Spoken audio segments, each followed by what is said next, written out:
This is the Vectrex. Released in 1982 by General Consumer Electronics, it's the only vector graphic-based video game system ever released.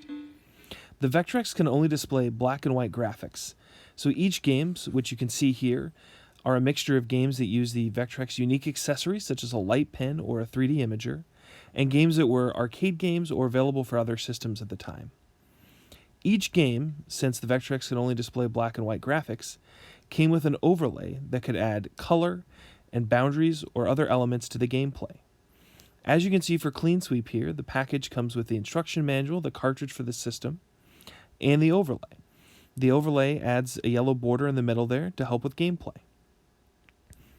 Pole Position, another popular game by Atari at the time, has an overlay that does the same thing.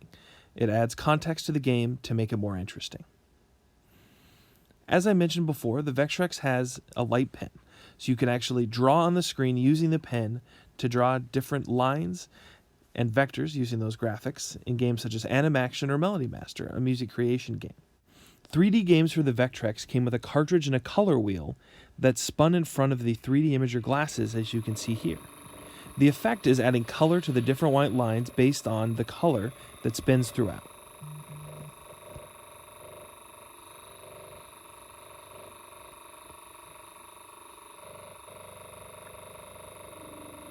The hum you're hearing is also from the Vectrex itself and the color wheel spinning in front of the glasses. The Vectrex came with one controller that tucks into the system in the front, and additional controllers were available for two-player games. The Vectrex was also released and licensed by Milton Bradley for sale in Europe and Canada.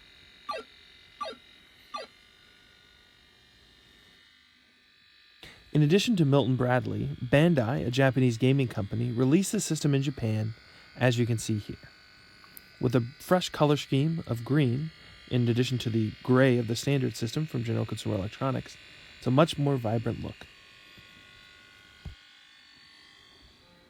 The Vectrex, while having a limited library of commercial games, has lots of homebrew games released by different developers over the years. As you can see here, Doodle Jump, an iPhone classic, was released on the Vectrex and is very fun and makes use of the Vectrex quirky display. Sean Kelly also produces a multi-cart in different versions, which now has close to 100 games for version 3, including my favorite here, To Play Us Out.